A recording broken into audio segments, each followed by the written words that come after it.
네, 반갑습니다. 여러분, 예배 시간이 되었습니다. 네, 우리가 어느 자리에 있던지 하나님 한 분만을 예배하며 나아가는 우리 예배자 여러분들이 되기를 소망하며 우리 함께 사도신경으로 신앙 고백하도록 하겠습니다. 전능하사 천지를 만드신 하나님 아버지를 내가 믿사오며 그 외아들 우리 주 예수 그리스도를 믿사오니 이는 성령으로 잉태하사 동정녀 마리아에게 나시고 본디오 빌라도에게 고난을 받으사 십자가에 못 박혀 죽으시고 장사한 지 사흘 만에 죽은 자 가운데서 다시 살아나시며 하늘에 오르사 전능하신 하나님 우편에 앉아 계시다가 저리로서 산자와 죽은 자를 심판하러 오시리라. 성령 믿사오며 거룩한 공예와 성도가 서로 교통하는 것과 죄를 사하여 주시는 것과 몸이 다시 사는 것과 영원히 사는 것을 믿사옵나이다. 아멘.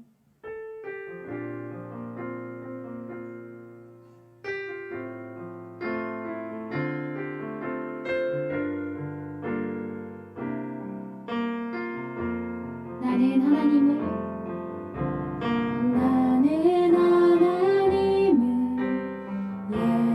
예배하는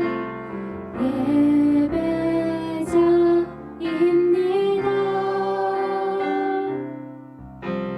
내가 서 있는 곳 어디서나 하나님을 예배합니다.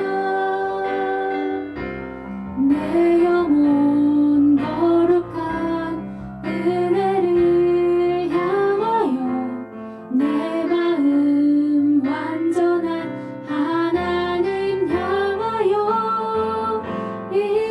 이곳에서 바로 이 시간 하나님을 예배하라. 처음부터 찬양합시다. 나는 하나님을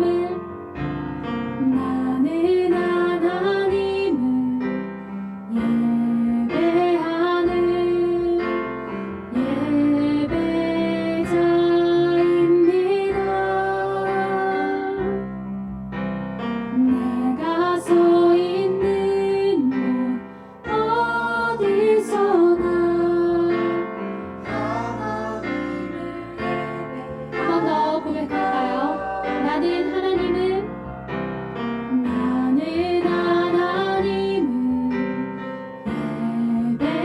예배하는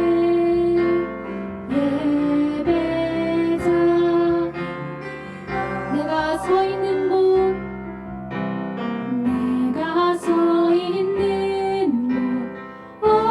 어디서나 하나님을 예배합니다. 아멘. 내 영혼 거룩한 은혜를 향하여 내 마음 완전한 하나님 향하여 이곳에서 바로 이 시간 하나님을 우리의 마음을 담아서 선포하며 나갑시다. 내 영혼 거룩한 은혜를 향하여 내 마음 완전한 하나님 향하여 이곳에서 바로 이 시간 하나님을 예배. 한 번 더 고백합시다. 내 영혼 거룩한 은혜를 향하여 내 마음 완전한 이곳에서 바로 이 시간 하나님을 예배합니다. 넘쳐나네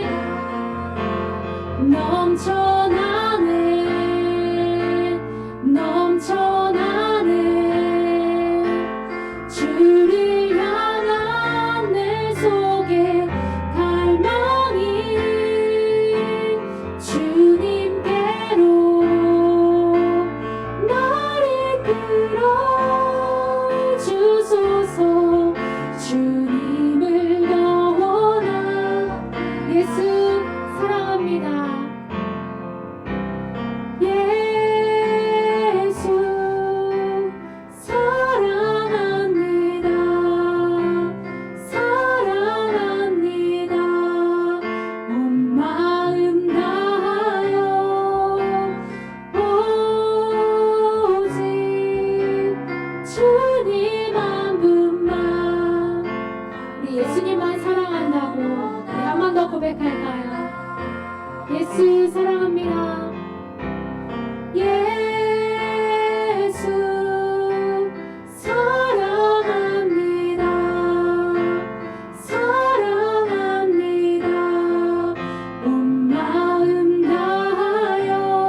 넘쳐나네 주를 향한 내 속에 갈망이 주님께로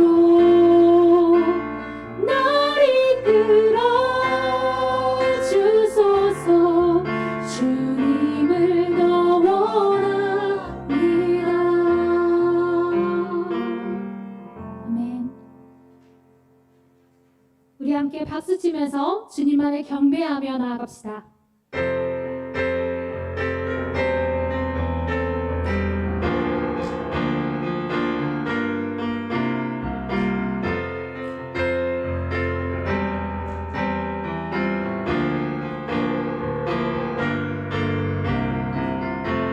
경배하리 경배하리 내 온맘 다해 찬양하리 내 온 힘 다해 주 찾으리 나 사는 동안 주님의 길을 나 따라가리 주님만을 경배하리 주님만을 찬양하리 찬양밖에 없당하신 존귀하신 처음부터 경배하리 경배하리 내 온맘 다해 찬양하리 내 온 힘 다해 주 찾으리 나 사는 동안 주님의 길을 나 따라가리 주님만을 경배하리 주님만을 찬양하리 찬양밖에 없당하신 존귀하신 주님만을 경배하리 주님만을 경배하리 주님만을 찬양하리 찬양밖에 없당하신 존귀하신 우리 이절로 고백합시다. 무릎 꿇고 무릎 꿇고 주 맞이하리 내 모든 것 다 드리리 주를 향해 내 눈을 들고 주 의지하리 주만 의지하리 주님만을 경배하리 주님만을 찬양하리 찬양밖에 없당하신 주님 주님만을 경배합니다. 주님만을 경배하리 주님만을 찬양하리 찬양밖에 없당하신 존귀하신 주만 높이 할렐루야. 찬양밖에 없당하신 주님께 영광의 박수 올려드립시다.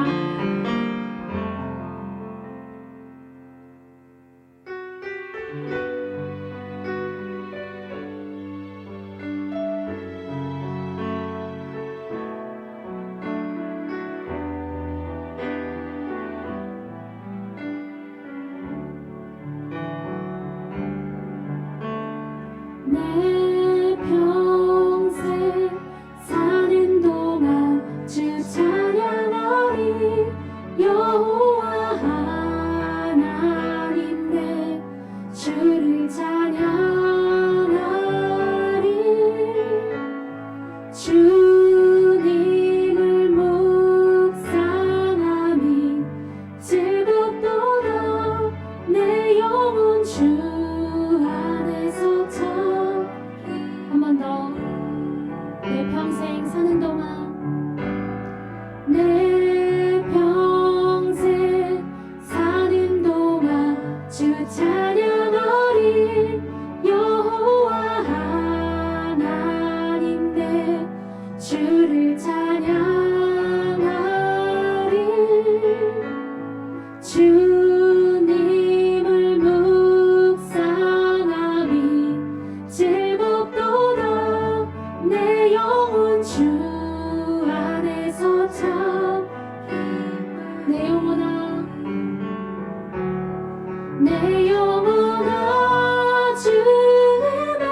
주 안에서 참 내 영혼아 주님을 내 영혼아 주님을 송축하라 내 영혼아 주님을 찬양하라 내 영혼아 주님을 송축하라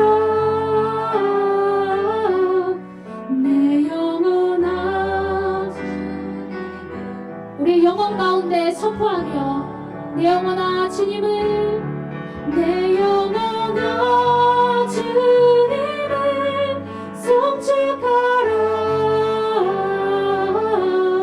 내 영혼아 주님을 찬양하라 내 영혼아 주님을 송축하라 내 영혼아 주님을 내 영혼아 주님을 찬양하라 내 영혼아 주님을 찬양 한 번 더 내 영혼아 주님을 내 영혼아 주님을 찬양하라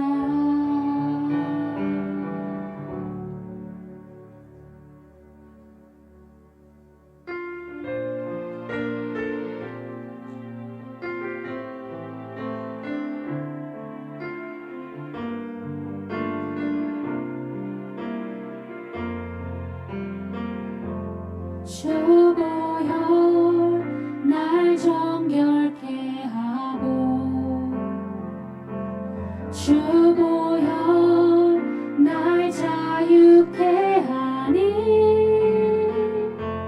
주 앞에 나 예배하는 이 시간 나의 모든 것을 주께 드리네 주의 손 날 위해 찢기셨고 주의 발 날 위해 박히셨으니 이제는 내가 사는 것이 아니요 오직 주를 위해 사는 것이라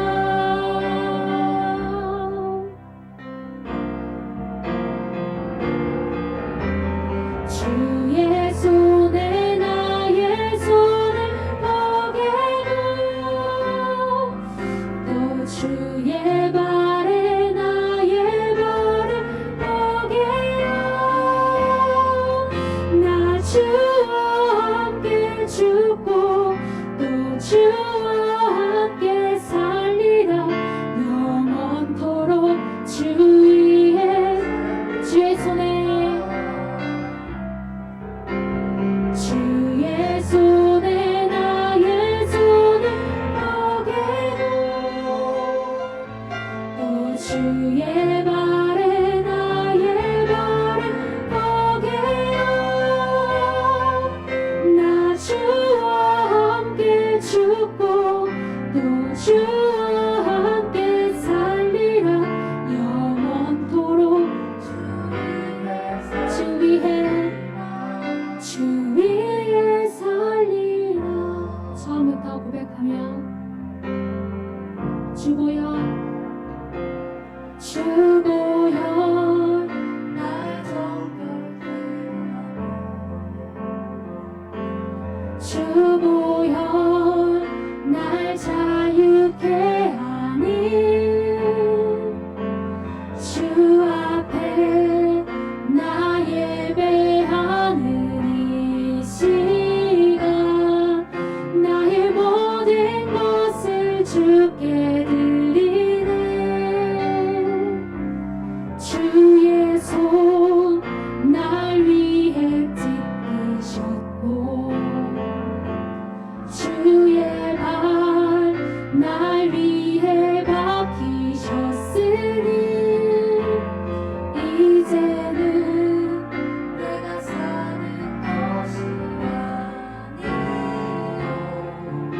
오직 주를 위해 사는 것이라. 주의 손에 나의 손을,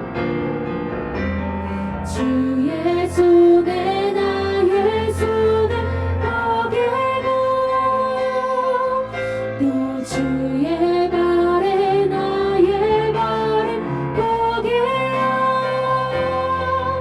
나 주와 함께 죽고 또 주와 함께 살리라.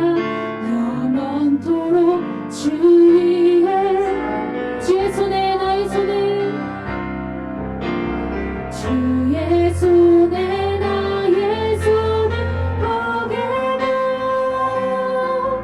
또 주의 발에 나의 발을 포개어. 나 주와 함께 죽고 또 주와 함께 살리라. 영원토록. 우리 한 번 더 고백합시다. 주의 손에, 주의 손에 나의 손을 포개고, 또 주의 발에 나의 발을 포개어. 나 주와 함께 죽고 또 주와 함께 살리라. 영원토록 주 위에. 한 번 더. 주의 손에 나의 손을, 주의 손에 나의 손을 포개고, 또 주의 발에 나의 발을 포개어. 나 주와 함께 죽고 또 주와 함께 살리라. 영원토록 주 위에, 주 위에, 주 위에 살리라. 우리 이 시간 함께 기도합시다. 찬양받기 합당하신 주님, 이 시간 우리가 주님의 이름만을 경배하고 찬양하며 나아갑니다. 하나님, 우리를 위해서 예수님께서 그 보혈을 흘리시고 우리를 위해서 희생하신 그 사랑을 생각하며, 하나님, 이 시간 내 자신을 주님께 온전히 내어드리며 나아가길 원합니다. 하나님 앞에 거룩한 산 제물이 되어서 하나님 내 자신을 주님께 온전히 내어드리며 나아갈 수 있는, 주님께 거룩한 산 제사로 올려드리며 나아갈 수 있는 지금 이 예배의 시간이 되게 해달라고, 우리 시간 온전히 주님만을 예배하며 나아가는 이 예배의 시간이 되게 해달라고 우리 시간 함께 기도하며 나아갑시다. 기도하시겠습니다. 아버지 하나님, 주님의 은혜 감사합니다. 하나님, 찬양받기 합당하신 그 주님의 이름을 하나님 우리가 찬양하며 경배하며 나아갑니다. 하나님, 찬양받기 합당하신 그 주님, 하나님, 경배와 높임받기 합당하신 그 주님을 하나님 우리로 하여금 찬양하며 경배하며 나아갈 수 있도록 하여 주시니 하나님 너무나 감사하고, 하나님 영광에 참여하게 하여 주시니 아버지 또한 감사합니다. 하나님, 이 시간 우리가 주님 앞에 예배하며 나아갈 때에 하나님 온전한 예배를 드리며 나아갈 수 있도록, 하나님 우리가 어떤 상황과 어느 곳에 있든지 간에 하나님을 온전히 예배하며 나아갈 수 있도록 하여 주시옵소서. 하나님 또한 우리가 온전한 예배를 드리며 나아갈 때 주님 앞에 거룩한 산제물이 되어 나아갈 수 있도록 하여 주시옵소서.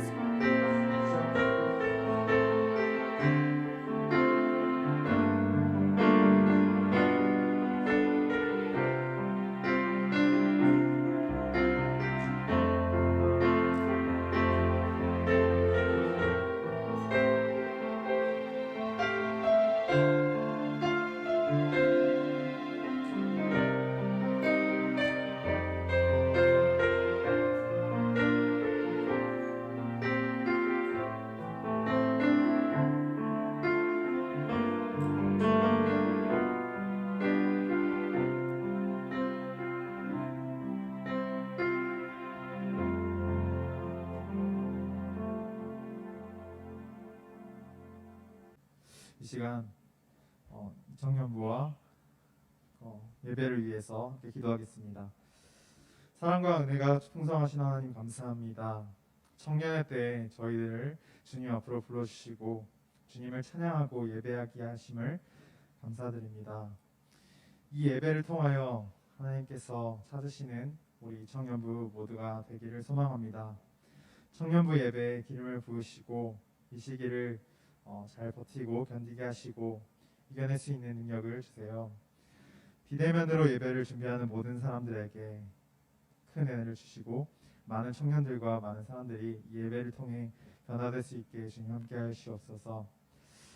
세상에서 많은 죄를 지었지만 우리 청년들이 예수님의 이름을 의지하여 이 자리에 나왔습니다. 우리의 죄와 허물을 용서하여 주세요. 주님을 기뻐하고 주님이 기뻐하시는 사람들이 더 많아지게 하시고 이 청년부 청년들이 서로를 위해 기도하고 사랑하며 섬기는 마음을 품도록 은혜 베풀어 주시길 간절히 바랍니다. 저희가 준비하는 모든 것들을 주관하여 주시고 오직 하나님께만 영광 돌리는 예배로 세워주시옵소서. 말씀 전해주시는 한희선 목사님께도 은혜와 축복 가운데 더하시고 목사님의 입술을 통하여 주님의 말씀이 우리에게 선포되어질 때 기적이 일어나는 역사가 일어나길 바랍니다. 감사함으로 드려질 수 있게 해주세요. 언제나 모든 사람들에게 동일한 은혜를 베풀어 주시는 주님, 오늘 이 예배 가운데에도 함께하여 주시옵고 저희에게 넘치는 은혜로 축복하여 주세요. 이 모든 말씀 주 예수 이름으로 기도드렸습니다. 아멘.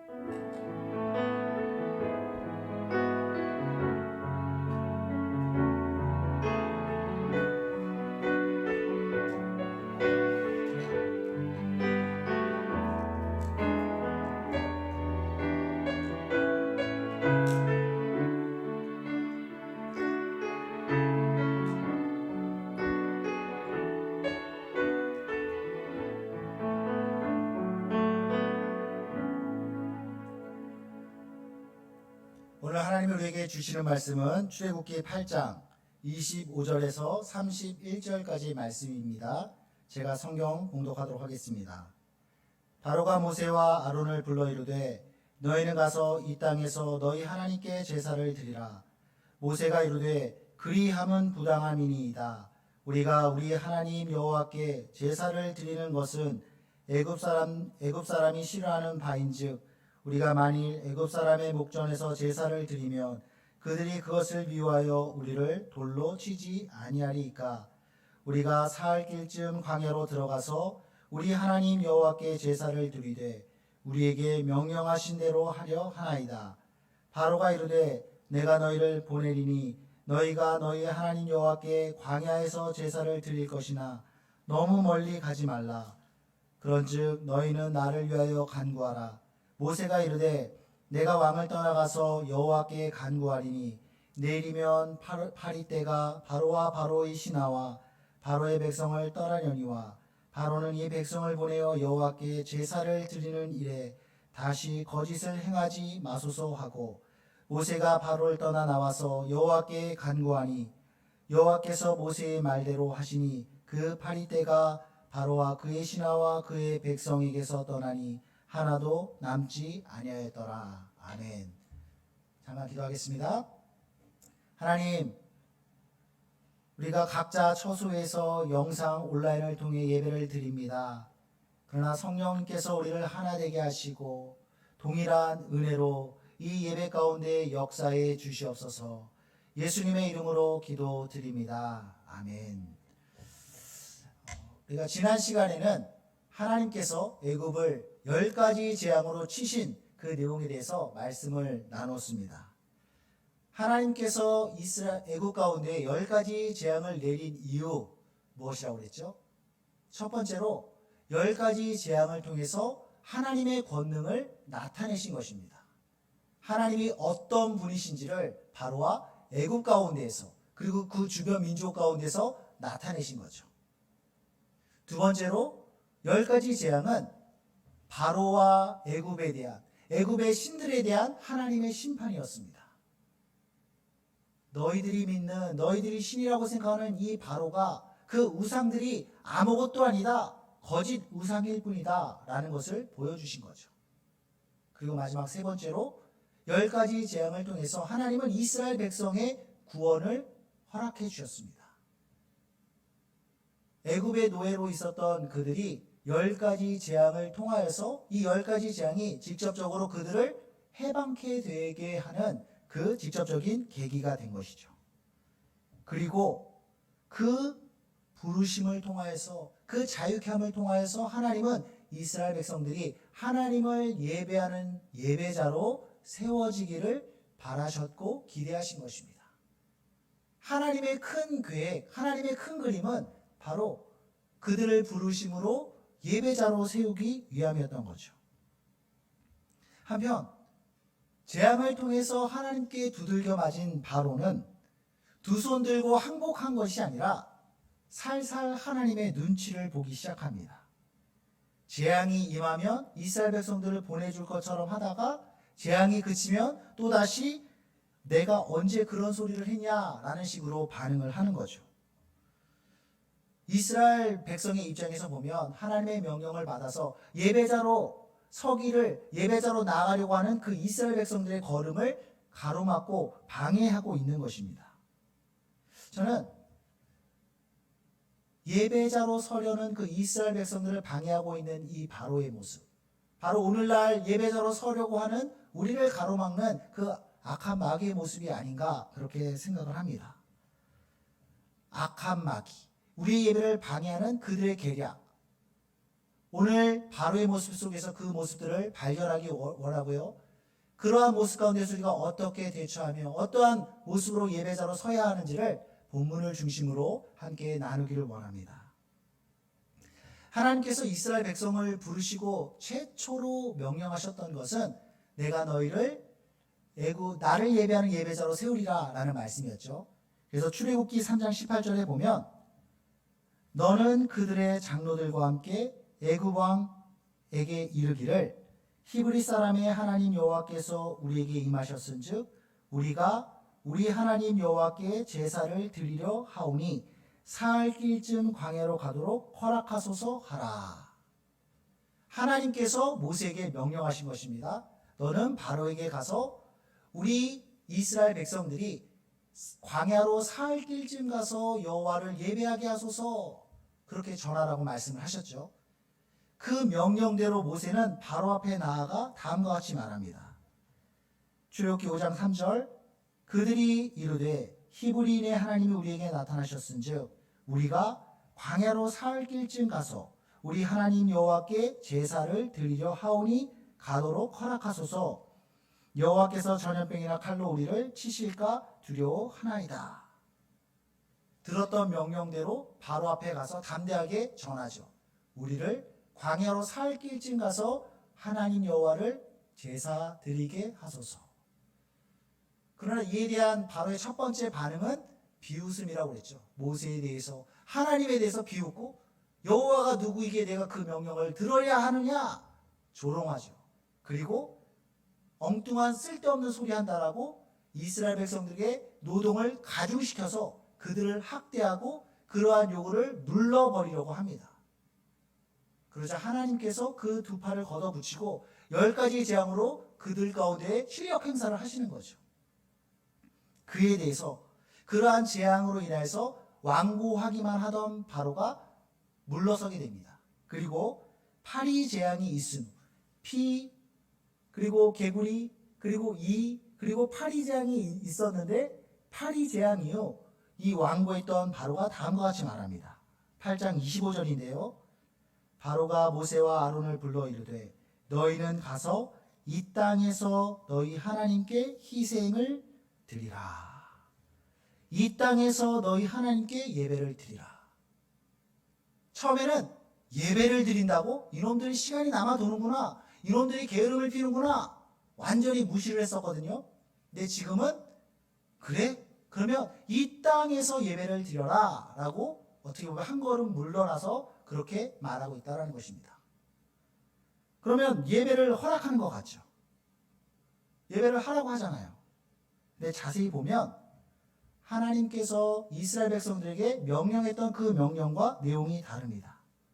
하나님께서는 사흘 길을 광야로 가서 그곳에서 예배하도록 명령하셨는데 바로는 그래? 이 땅에서 예배를 드려라. 영어 성경에 보면 NIV 성경에 보면 here 여기서 이 땅에서 애굽에서 예배를 드려라 그렇게 말하고 있습니다. 이 땅 애굽 여기라는 말을 굉장히 강조하고 있다는 거죠. 이 땅 여기가 어디입니까? 그것은 첫째로 이스라엘 백성들에게 익숙한 곳입니다. 지금 이스라엘 백성들이 살고 있는 곳이거든요. 그곳에서 예배를 드린다라고 한다면 그만큼 수고가 줄어드는 것이죠. 하나님이 명령하신 것은 사흘길쯤 광야로 가서 예배를 드리라고 하셨잖아요. 뭐 요즘같이 숙박시설이 제대로 되어 있는 것도 아니고 길바닥에서 그것도 광야에서 하루 이틀 3일을 지낸다? 그러면 캠핑을 해야 되는 건데 준비해야 될 것들이 가지고 가야 될 짐들이 그만큼 많아지는 것입니다.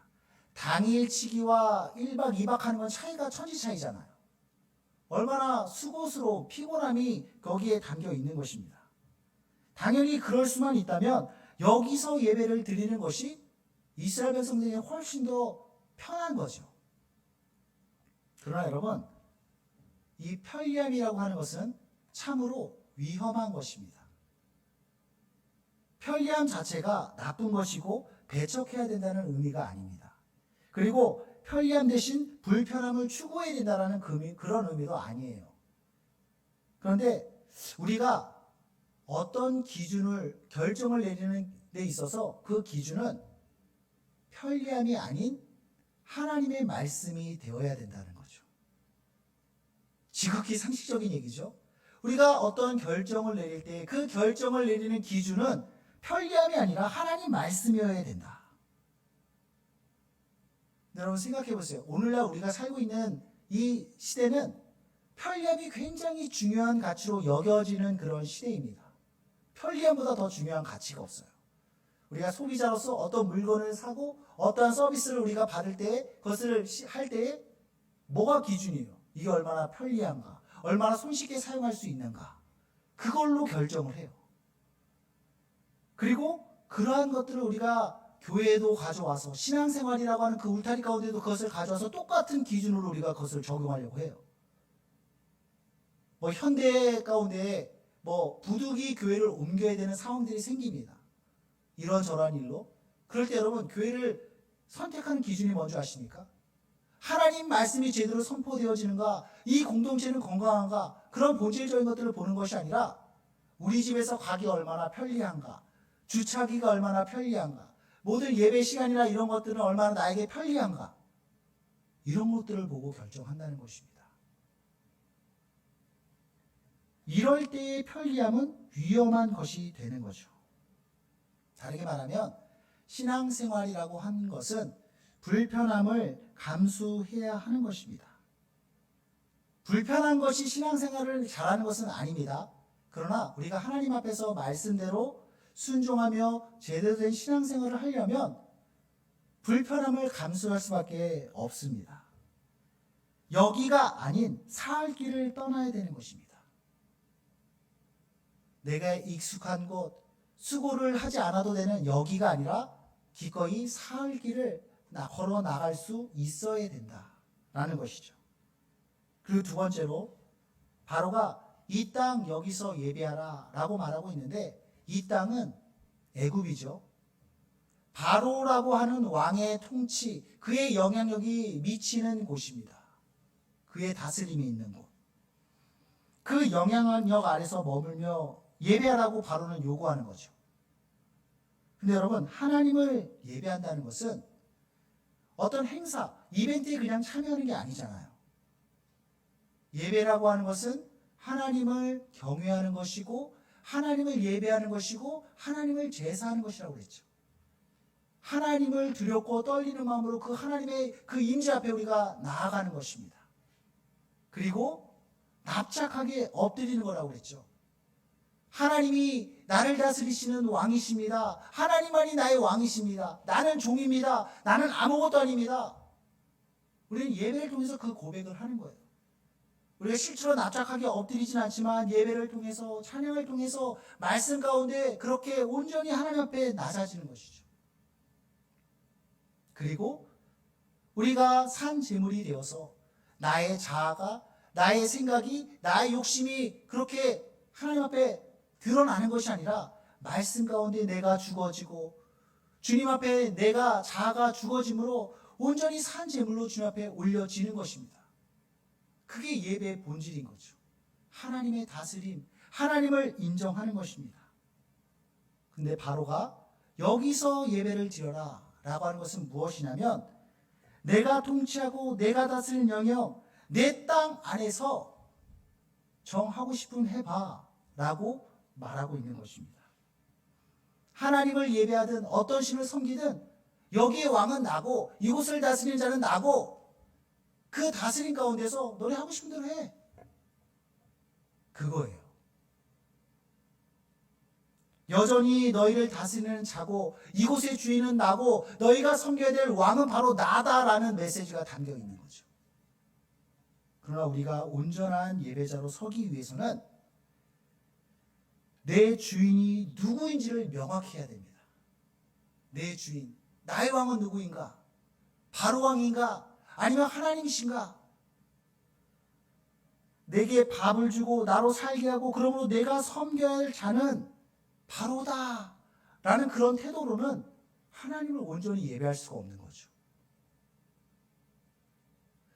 하나님을 온전히 예배하기 위해서는 그 바로라는 그 영향권 안에서 완전히 벗어나서 하나님을 나의 왕으로, 하나님을 나의 주인으로 인정하고 고백하는 그 모습으로 나아가야만 한다는 것입니다. 바로의 입장에서는 노예된 이스라엘 백성들을 놔주고 싶은 마음이 전혀 없습니다. 어떻게든 붙잡아 놓고 그들의 왕으로 군림하고 싶은 겁니다. 조금 더 포기하려는 마음이 없어요. 그러니까 여기서 내 통치, 내 다스림이 있는 곳에서 그래 하고 싶으면 해봐 라는 거죠. 지금은 당장은 칼날을 숨기고 여기서 하나님을 예배하라고 말하고 있지만 언제든지 기회를 엿보다가 그 칼을 꺼내서 이스라엘 백성도 얼마든지 칠 수 있다라는 거죠.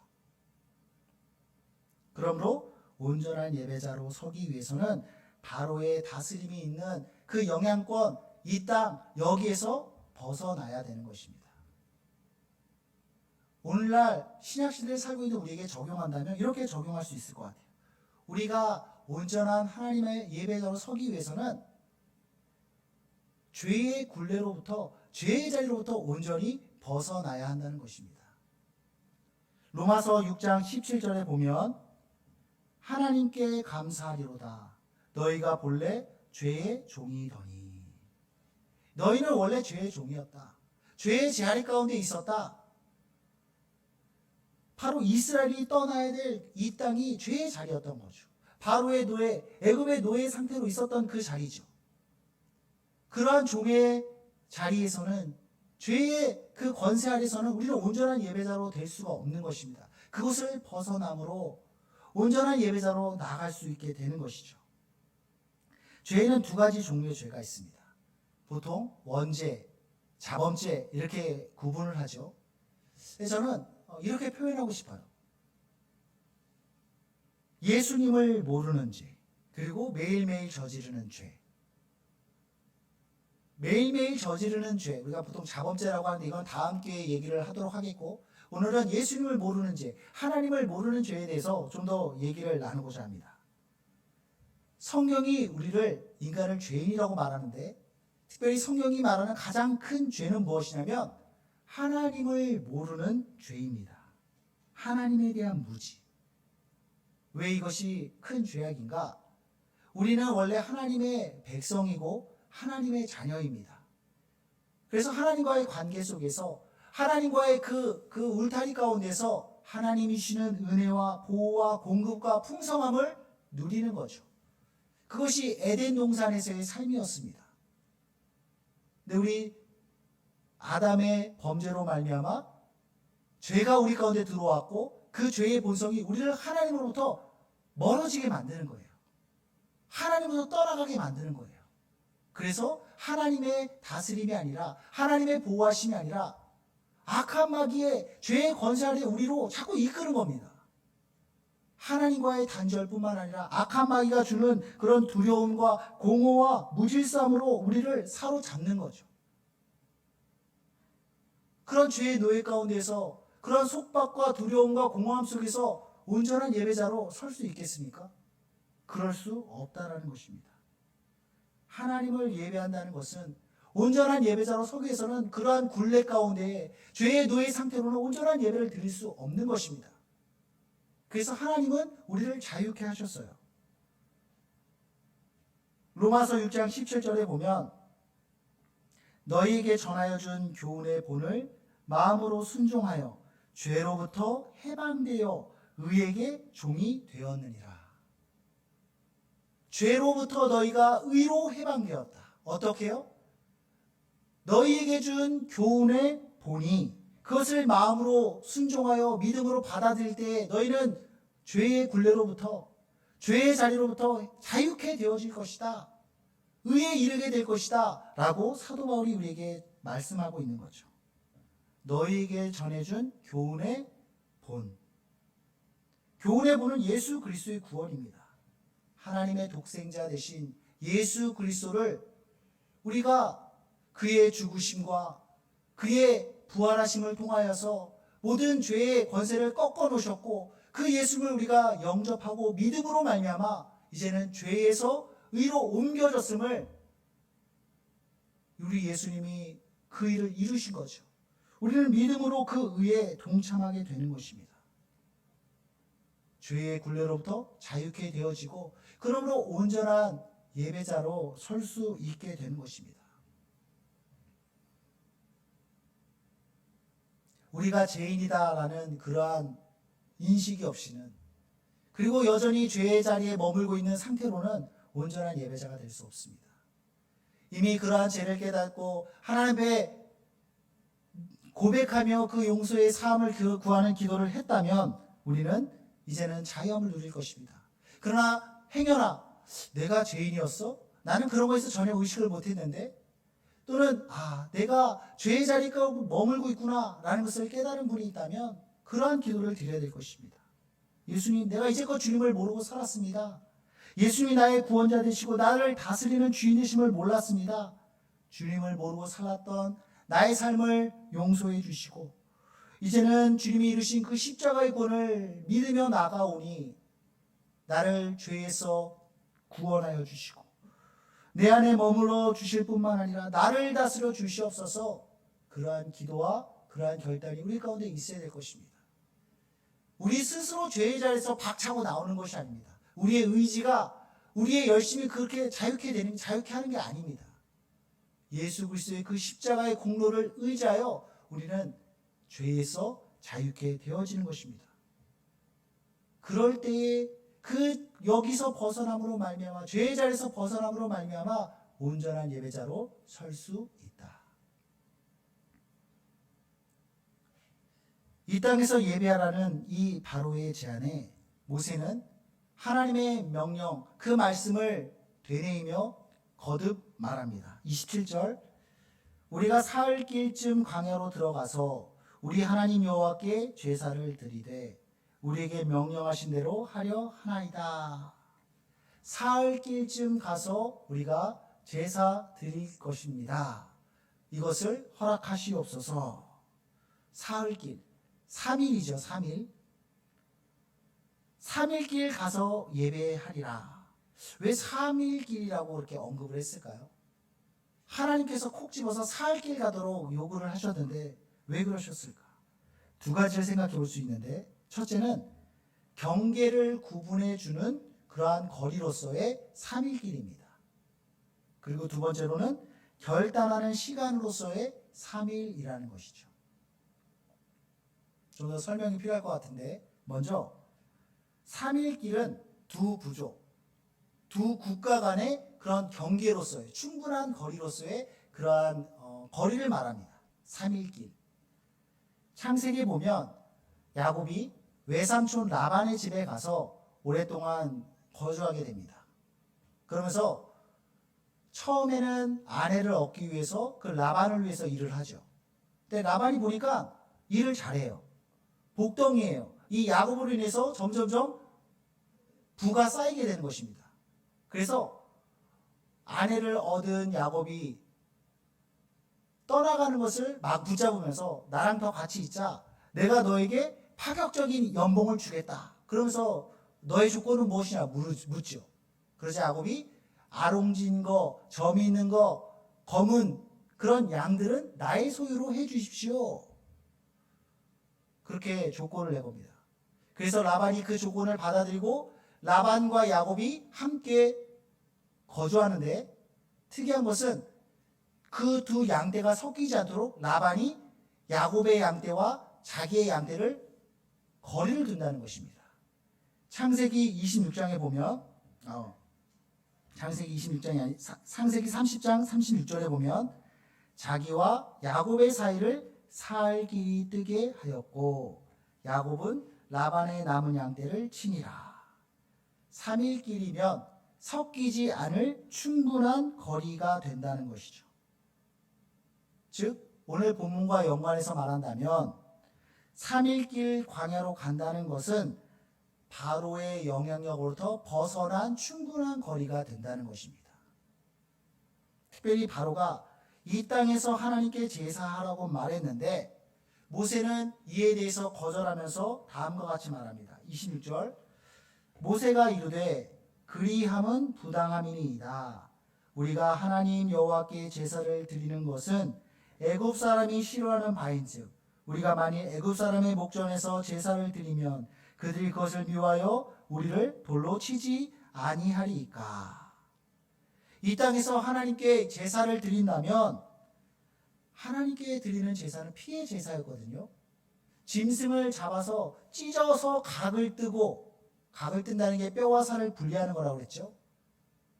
그러니까 하나님께 드려지는 제사에 언제나 피가 있었습니다. 낭만적이지가 않아요. 피가 튀기고 피비린내가 나고 그리고 그것을 불태웁니다.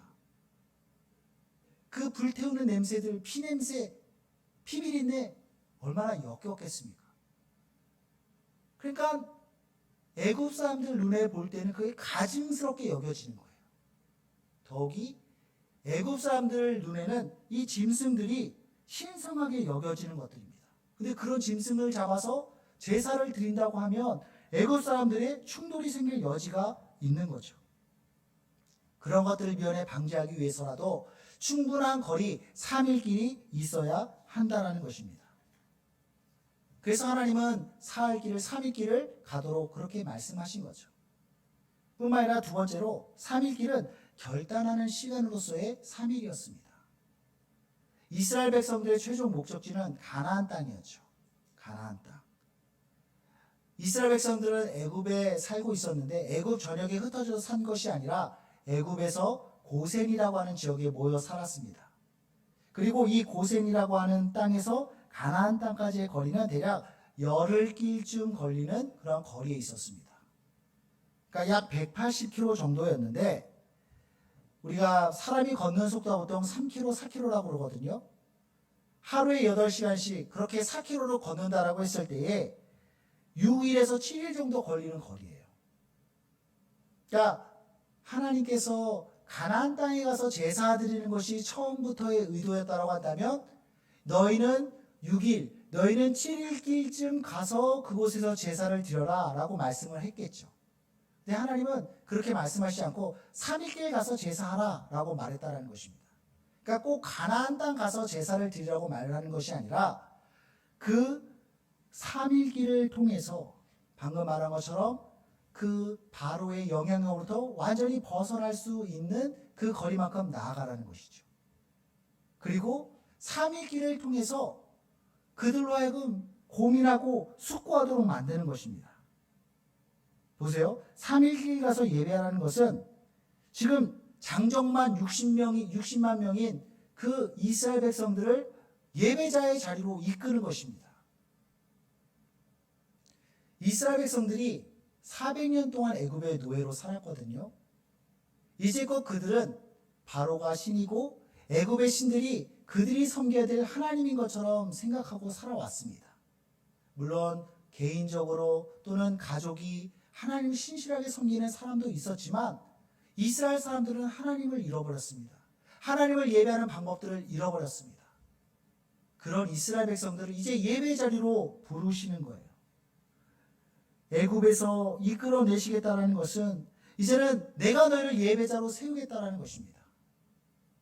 근데 그 이스라엘 백성들을 예배하는 로봇으로 세우겠다는 의미가 아닌 거죠.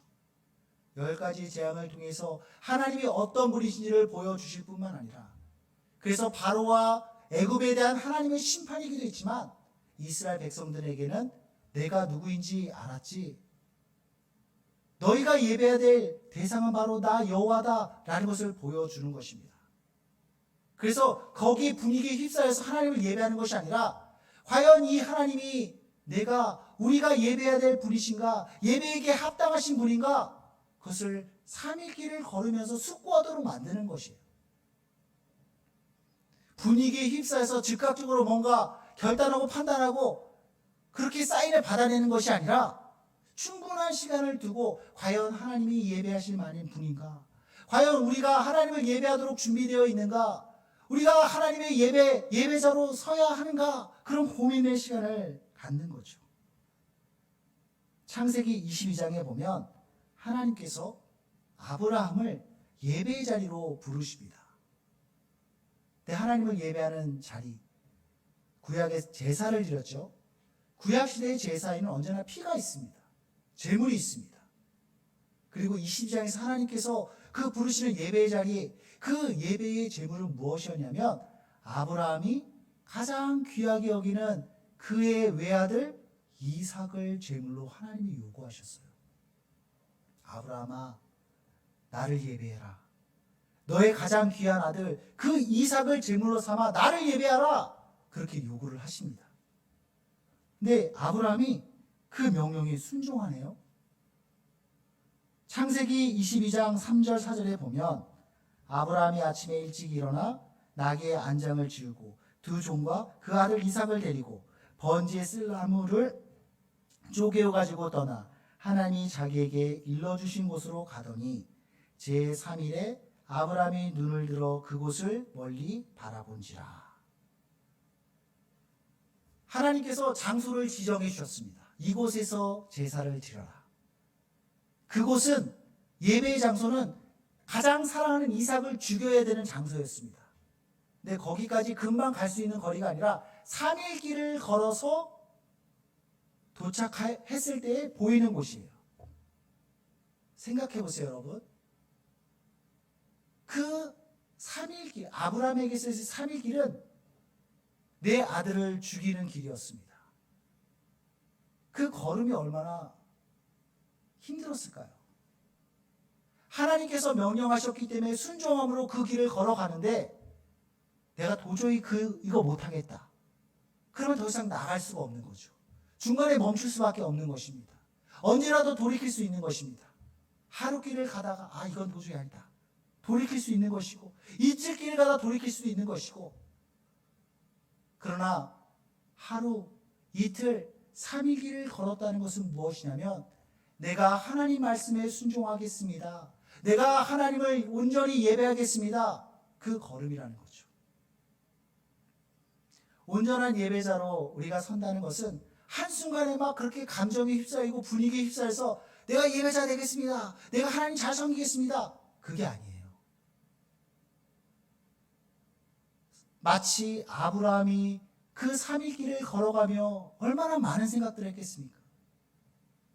그러나 한 걸음 두 걸음 하나님께서 가르친 그 방향으로 걸어감을 통하여서 순종의 걸음을 통하여서 하나님이 기뻐 받으시는 그 예배자로 완성해 가는 것이었던 것입니다.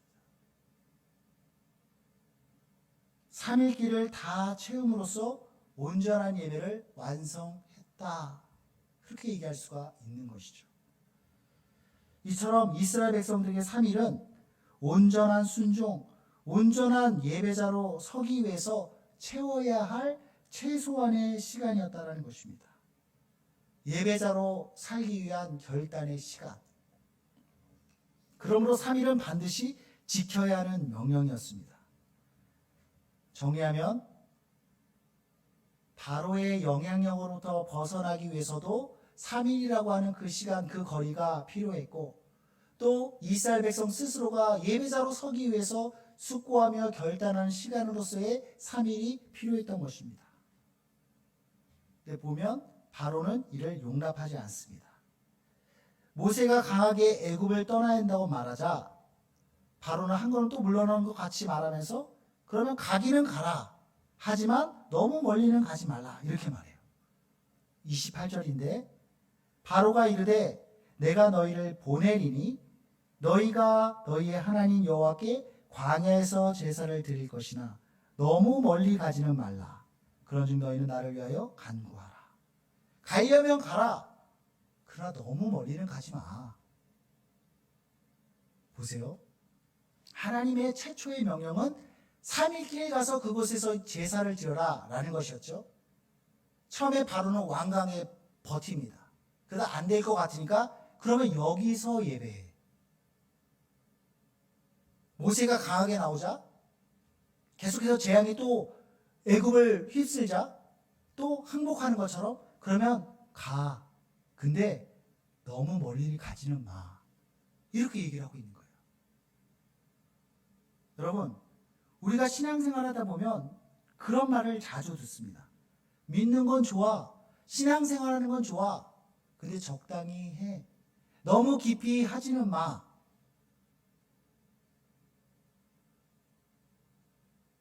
이러한 도전들이, 이러한 목소리가 우리 가운데 얼마나 많은지 모릅니다. 책 중에 예수는 역사다라는 그러한 책이 있습니다. 예수님의 죽으심과 부활이 비현실적인 신화 속의 이야기가 아니라 오늘날의 그러한 과학적인 논리적인 접근으로도 충분히 설명될 수 있는 역사적 사실이다라는 것을 보여주는 책이에요. 한 번쯤 읽어봤으면 좋겠다라는 그런 책인데 이 책을 쓴 저자는 리 스트로벨이라고 하는 사람입니다. 재밌는 것은 이 사람이 그 와이프에게 신앙생활하는 와이프에게 그래 교회 다니면 좋다. 그러나 적당히 신앙생활해 라고 말했던 사람이에요. 원래는 이 리 스트로벨이라고 하는 사람도 무신론자였고 아내도 무신론자였는데 둘이 만나서 결혼을 하게 되었습니다. 가정을 꾸리게 되었습니다. 근데 어느 날부터인가 그 아내가 교회를 다니는 거예요. 신앙생활을 하는 거예요. 그래도 사랑하는 아내니까 아내가 교회 다니고 뭐 신앙생활을 하겠다고 하는데 뭐 나쁜 건 아니잖아요. 그러니까 그래 그러면 신앙생활하는 건 좋아. 근데 여보 너무 열심을 내지 마. 그 정도 선에서 이렇게 허용을 한 것입니다. 근데 어느 순간 막 스스로 이 리스토벨이 적정선이라고 생각하는 거를 넘어서는 거예요. 이거는 아닌데? 그래서 태클을 걸기 시작합니다. 처음에는 교회에 가지 말라고 점잖게 말하기도 하고 또 일부러 예배 시간에 근사한 레스토랑 예약을 해서 그쪽으로 막 가자고 하기도 하고 여행을 가자고도 하기도 하고 근데 좀처럼 먹혀들지를 않는 것입니다. 그래서 이 스트로벨이라는 사람이 아내를 이래서 안 됐다. 근본적으로 공격을 해야겠다. 그렇게 계획을 세웁니다. 이 사람은 신문 기자였거든요. 시카고 트리뷴지의 기자였는데 기독교에서는 예수가 핵심이라고 하는데 예수의 부활과 그 죽음과 부활이 핵심이라고 하는데 그것이 얼핏 생각이 너무 허무맹랑하잖아요.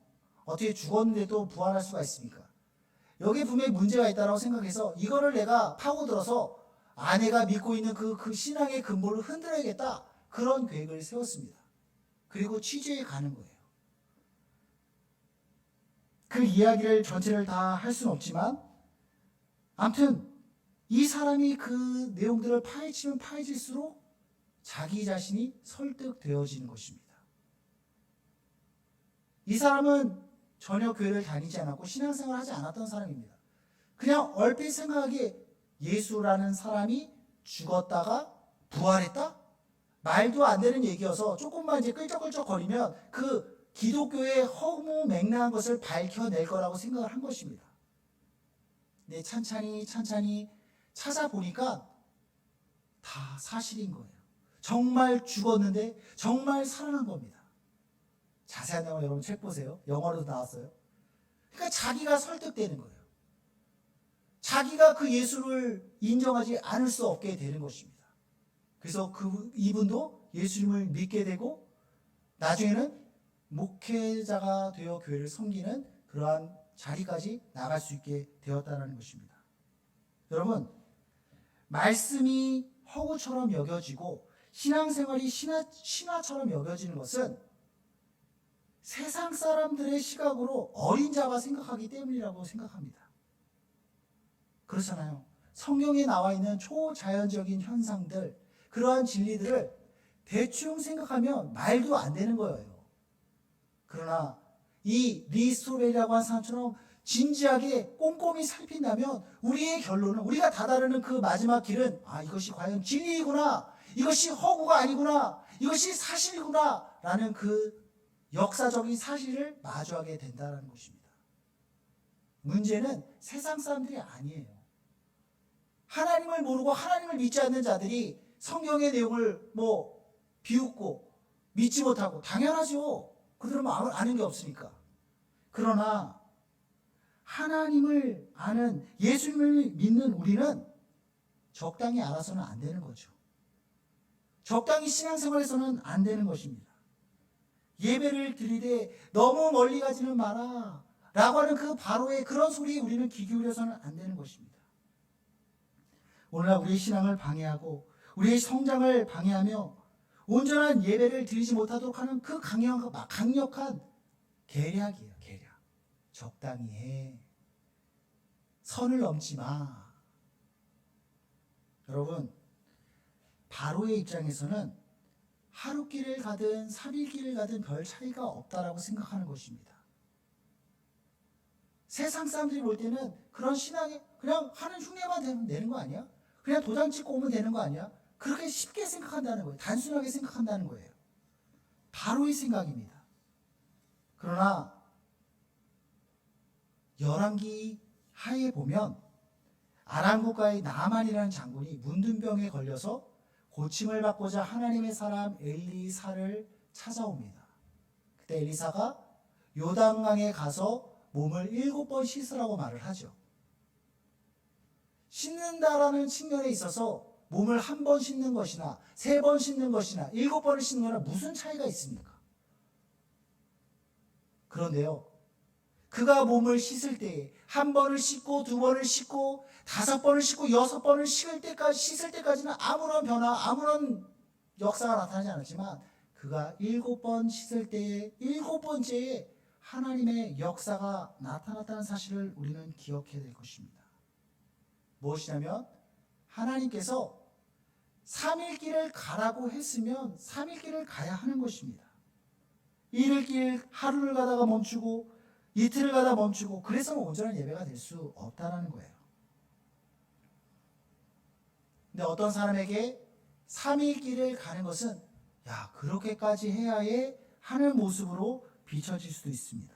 미련한 모습으로, 어리석은 모습으로 비춰질 수 있는 것입니다. 다시 한번 말합니다.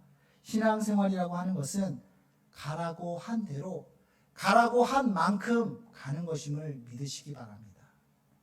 사흘길 나간 뒤에 예배하라고 했다면 사흘길 가서, 3일길 가서 하나님을 예배하는 것입니다. 모세는 그 중심을 놓치지 않았죠. 하나님께서 말씀하셨던 것처럼 사흘길 가서 광야에서 예배하도록 요구하신 그 하나님의 말씀을 붙잡고 거기서 물러서지 않습니다. 이것이 오늘날 온전한 예배자로 서야 될 우리가 붙잡아야 될 말씀이기도 합니다. 악한 마귀는요, 너무 멀리 가지 마라, 적당히 해라, 적당히 가라, 그렇게 우리를 설득합니다. 여러분 잘 생각해 보세요. 이스라엘 백성들을 적당히 가서 예배하라고 하는 이 바로의 말은 이스라엘 백성들을 손톱만큼도 생각하지 않는 그 바로의 입에서 나온 말이라는 것입니다. 적당히 해라. 이거는 우리를 망하기를 바라고 하나님부터 멀어지기를 바라는 악한 마귀의 메시지라는 것을 우리는 구별해 내야 될 것입니다. 우리는 그들의 바람대로 움직여서는 안 되는 거죠. 하나님의 말씀대로 온전히 순종함으로, 불편하고 때로는 어려움일 수 있지만 말씀대로 순종함으로 사흘 길을 광야로 나아가는 그럴 때 우리는 온전한 예배자로 세워지게 되는 것입니다. 말씀을 정리하도록 하겠습니다. 하나님은 우리를 당신의 백성으로 불렀을 뿐만 아니라 예배자로 우리를 부르고 있습니다. 온전한 예배자로 세워지길 원하십니다. 근데 그것을 바로가 가로막고 있죠. 방해하고 있죠. 어떻게 방해합니까? 사흘길쯤 가서 예배하도록 말씀하시는 그 하나님과 대항해서 여기서 예배드려. 여기 얼마나 좋아. 편리하잖아. 무슨 불편하게 어렵게 그렇게 나가. 여기서 드려.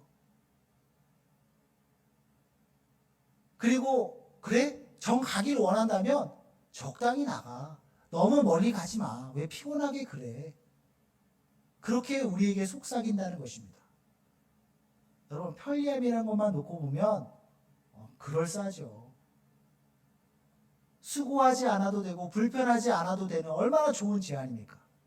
다시 한번 말하지만 이러한 제안은 이스라엘 백성들을 눈꼽만큼도 생각하지 않는 바로의 입에서 나온 말이라는 것을 우리는 기억해야 됩니다. 오늘 악한 마귀가 우리를 조금 더 생각하지 않아요. 그러한 마귀가 속삭이는 그러한 속삭임에 우리는 현혹되어서는 안 될 것입니다. 주님이 말씀하신 대로 3일길 바로의 영향으로부터 온전히 벗어난 그러한 3일길 광야로 나아가야 할 것입니다. 그리고 멀리 가지 말라고 하는 그 말대로 순종함 따르는 것이 아니라 주님께서 말씀하신 대로 온전한 헌신의 모습으로, 온전한 순종의 모습으로 우리는 주님 앞에 나아가야 될 것입니다. 바로의 목소리와 같은 세상의 목소리에 귀 기울이는 것이 아니라 하나님의 말씀, 그 말씀에 집중하고 그 말씀에 순종함으로 온전한 예배자로 설 수 있는 우리 모든 주님의 청년들 될 수 있기를 주님의 이름으로 축원드립니다. 기도하겠습니다. 하나님께서 우리를 광야길 3일길로 우리를 부르시고 그곳에서 예배자로 서기를 요구하십니다. 그러나 세상은, 바로는 여기서 예배를 드려라. 갈 거면 너무 멀리 가지 마라. 그렇게 우리에게 속삭입니다. 우리를 위하는 척하지만, 우리를 위하는 것 같지만 사실은 우리를 위하는 것이 아닙니다. 그런 악한 마귀의 속삭임에 현혹되지 않게 하여 주시고 주의 말씀대로 온전히 순종함으로 우리의 편안함이나 우리의 편리함에 의거하여 나아가는 것이 아니라 하나님의 말씀대로 순종하는 우리, 그래야 온전한 예배자로 서는 청년들 될 수 있도록 역사해 주시옵소서. 감사드리며 예수님의 이름으로 기도드립니다. 아멘.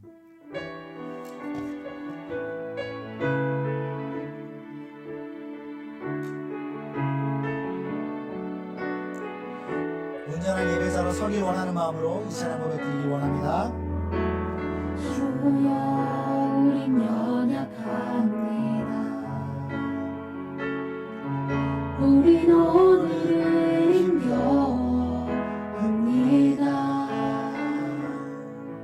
주뜻 이루며 살기에 부족합니다.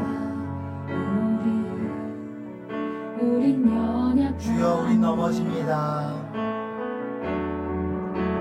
주여 우린 넘어집니다. 오늘 하루 또 실수합니다. 주의 긍휼을 구하는 죄인입니다. 우리 주만 바라봅니다. 한없는 주님의 은혜, 한없는 주님의 은혜, 온 세상 위에 넘칩니다. 가릴 수 없는 주 영광, 온 땅 위에 충만하시네.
원합니다. 하나님은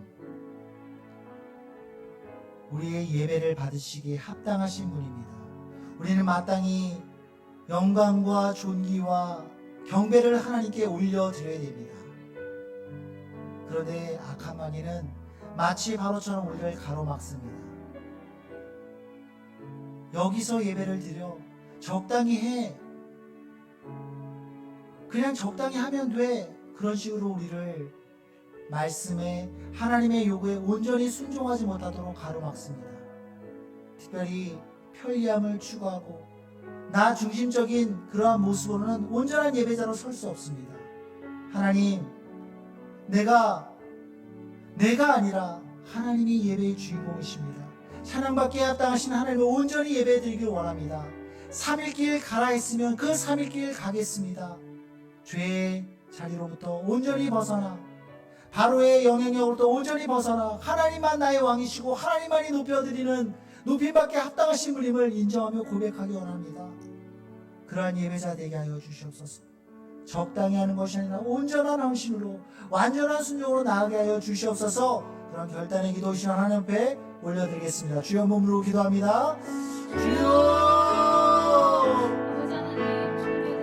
하나님, 우리를 예배자로 부르십니다. 예배자로 부르받아 하나님을 예배하는 예배자로 서기 원합니다. 세상은 그러한 예배의 삶을 달가워하지 않습니다. 오히려 방해합니다. 가로막습니다. 하나님, 그런 것에 주춤할 것이 아니라 하나님께서 말씀하신, 하나님이 이끄시는 그 걸음으로 나아가길 원합니다.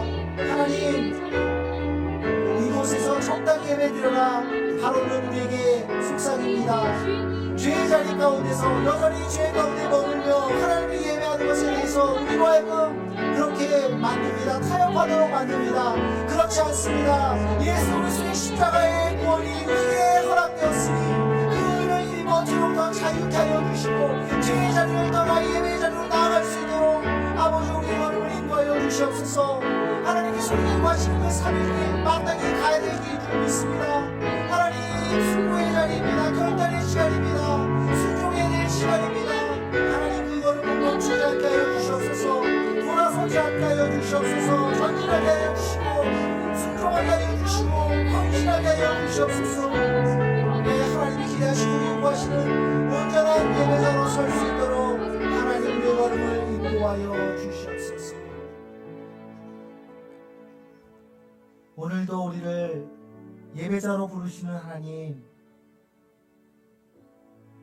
하나님이 우리의 온전한 왕이시며 우리는 하나님을 떠나서 살 수 없는 존재임을 인정합니다.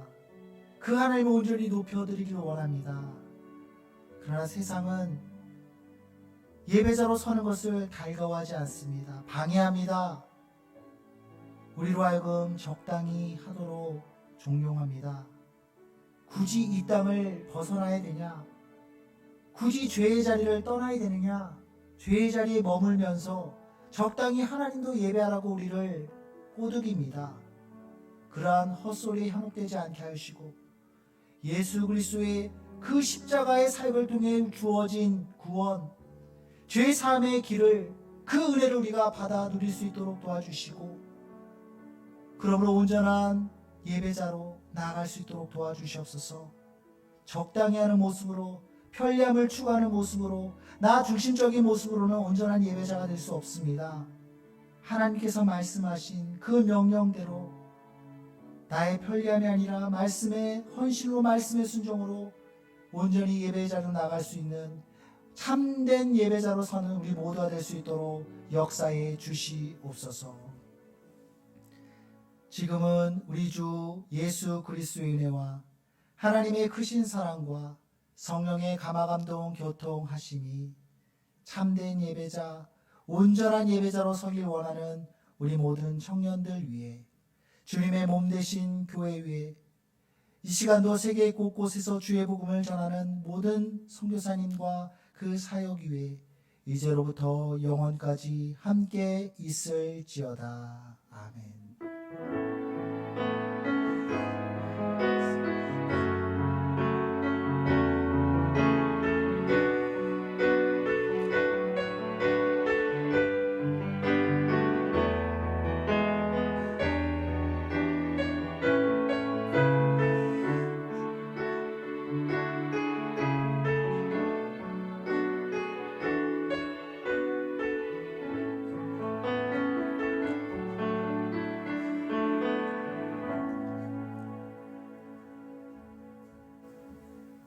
네, 이청년부 광고 시작하겠습니다. 1월 둘째 주 예배에 오신 여러분을 진심으로 환영합니다. 네, 2번부터 광고하겠습니다.